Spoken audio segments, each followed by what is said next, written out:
আসসালামু আলাইকুম। সবাই কেমন আছেন? আশা করি সকলে অনেক ভালো আছেন। আমি আপনাদের আজকে দেখাবো কিভাবে ঢেলা মাছ রান্না করতে হয়। ঢেলা মাছ রান্না করার জন্য আমি এখানে প্রথমেই পাতিলে দিয়ে দিচ্ছি হচ্ছে একটা আলু কুচি, দুটো পেঁয়াজ কুচি, কয়েকটা কাঁচামরিচ কুচি এবং একটা টমেটো।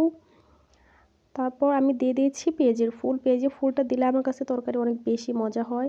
এরপর আমি দিয়ে দিচ্ছি ঢেলা মাছগুলো দেওয়া হয়ে গেলে আমি তারপর দিয়ে দেবো স্বাদ মতো লবণ।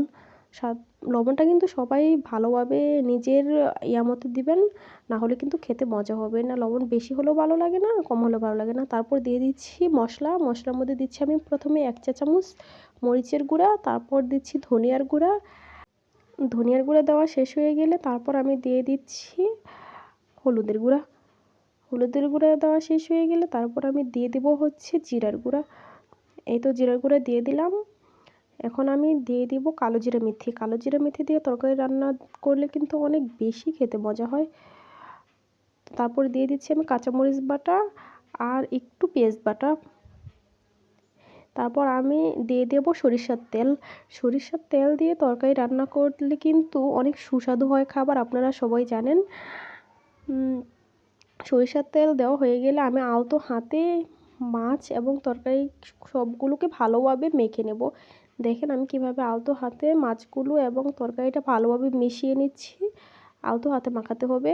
তারপর আমি দিয়ে দেব পরিমাণ মতো পানি।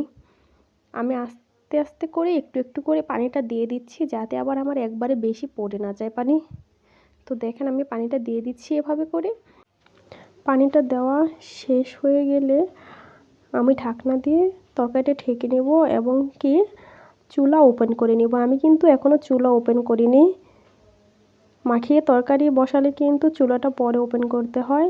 আমি এখন চুলাটা ওপেন করে দিব। এই তো চুলা ওপেন করে দিয়েছি। এরপর 10 থেকে 15 মিনিট আমি তরকারিটা জাল দেব, তারপর মাঝখানে একবার নেড়ে দেব। হ্যাঁ, আমি তরকারিটা নেড়ে দিচ্ছি মাঝখানে, না হলে তলানিতে যদি লেগে যায় তাহলে তো তরকারি খেতে সুস্বাদু হবে না।